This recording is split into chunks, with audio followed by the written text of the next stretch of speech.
Assalamualaikum warahmatullahi wabarakatuh. Jumpa lagi di channel Saung Edukasi.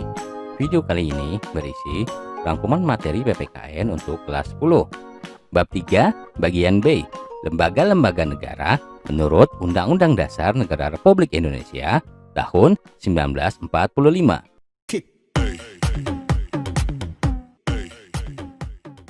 Bagi yang baru gabung, jangan lupa untuk klik like, share, dan subscribe. Karena Saung Edukasi tidak hanya berisi video rangkuman pelajaran, tetapi ada banyak video edukasi lainnya.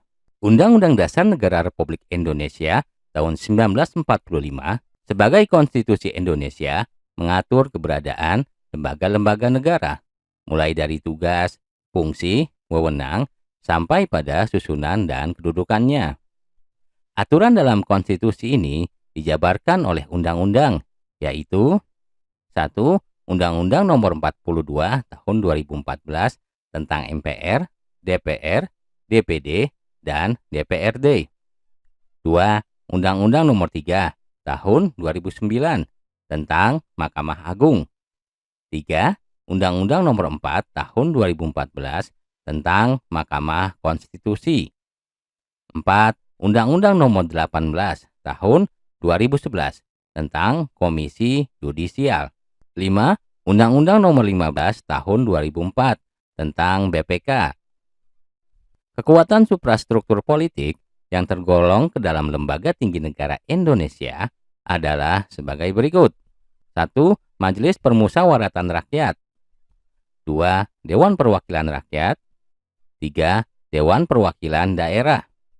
4. Presiden dan Wakil Presiden. 5. Mahkamah Agung. 6. Mahkamah Konstitusi. 7. Komisi Yudisial. 8. Badan Pemeriksa Keuangan. Kedelapan lembaga negara di atas merupakan kekuatan utama dalam suprastruktur politik negara kita.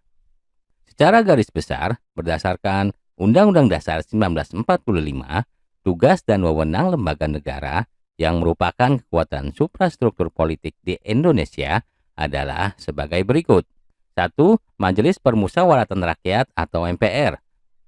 A. Anggota MPR terdiri dari DPR dan DPD. B. Anggota MPR berjumlah sebanyak 550 anggota. Dan DPD berjumlah sebanyak 4 kali jumlah provinsi anggota DPD. C. MPR adalah lembaga tinggi negara dalam sistem ketatanegaraan Indonesia, bukan lembaga tertinggi negara. D. Tugas dan wewenang MPR adalah berwenang mengubah dan menetapkan undang-undang dasar, melantik presiden dan atau wakil presiden, dan hanya dapat memberhentikan presiden dan wakil presiden dalam masa jabatannya menurut Undang-Undang Negara Republik Indonesia tahun 1945. Sesuai dengan pasal 3 ayat 1, ayat 2, dan ayat 3.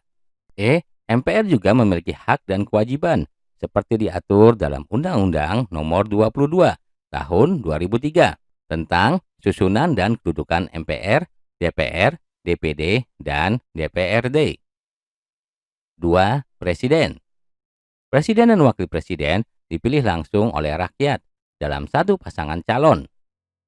Syarat menjadi presiden diatur lebih lanjut dalam Undang-Undang Dasar Negara Republik Indonesia tahun 1945, pasal 6 ayat 2, Undang-Undang Dasar Negara Republik Indonesia tahun 1945. Kekuasaan presiden menurut Undang-Undang Dasar Negara Republik Indonesia tahun 1945 adalah sebagai berikut. 1. Membuat undang-undang bersama DPR. 2. Menetapkan peraturan pemerintah. 3. Memegang kekuasaan tertinggi atas Angkatan Darat, Angkatan Laut, dan Angkatan Udara. 4. Memberi amnesti dan abolisi dengan memperhatikan pertimbangan dari DPR.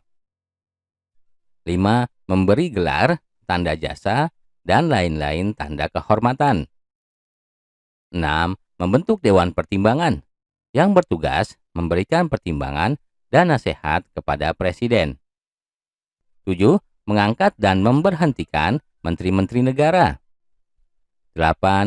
Mengajukan RUU APBN. 3. Dewan Perwakilan Rakyat. Anggota DPR dipilih melalui pemilu. Fungsi DPR adalah fungsi legislasi, fungsi anggaran, dan fungsi pengawasan. Hak anggota DPR adalah hak interpelasi, hak angket, dan hak menyatakan pendapat. Hak anggota DPR, hak mengajukan pertanyaan, hak menyampaikan usul atau pendapat, dan hak imunitas. 4. Badan Pemeriksa Keuangan. BPK merupakan lembaga yang bebas dan mandiri dengan tugas khusus untuk memeriksa pengelolaan dan tanggung jawab keuangan negara. Hasil pemeriksaan BPK diserahkan kepada DPR, DPD, dan DPRD. 5. Mahkamah Agung. MA merupakan lembaga negara yang memegang kekuasaan kehakiman di samping sebuah mahkamah konstitusi di Indonesia. MA membawahi peradilan di Indonesia. Kekuasaan kehakiman merupakan kekuasaan merdeka untuk menyelenggarakan peradilan guna menegakkan hukum dan keadilan. 6. Mahkamah Konstitusi. Mahkamah Konstitusi memiliki kewenangan sebagai berikut. 1. Mengadili pada tingkat pertama dan terakhir undang-undang terhadap Undang-Undang Dasar Negara Republik Indonesia tahun 1945.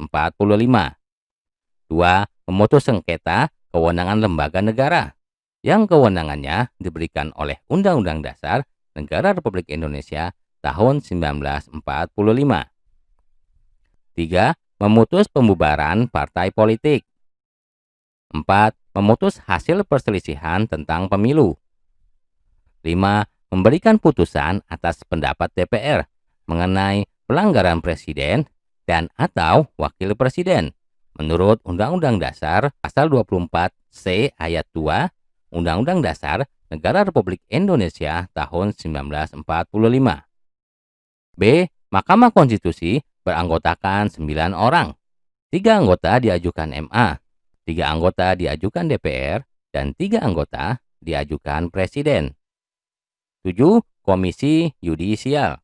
Komisi Yudisial adalah lembaga mandiri yang dibentuk Presiden atas persetujuan DPR. Komisi Yudisial berwenang mengusulkan pengangkatan Hakim Agung, serta menjaga dan menegakkan kehormatan, keluhuran martabat, dan perilaku hakim. 8. Dewan Perwakilan Daerah. DPD merupakan bagian keanggotaan MPR yang dipilih melalui pemilu dari setiap provinsi. DPD merupakan wakil-wakil provinsi. Anggota DPD berdomisili di daerah pemilihannya selama bersidang bertempat tinggal di ibu kota negara Republik Indonesia. DPD berhak mengajukan rancangan undang-undang yang berkaitan dengan otonomi daerah dan yang berkaitan dengan daerah. Demikianlah video rangkuman pelajaran kali ini. Sampai jumpa di video lainnya. Jangan lupa untuk klik like, subscribe, dan tekan loncengnya agar kalian mendapatkan pemberitahuan jika ada video terbaru dari kami.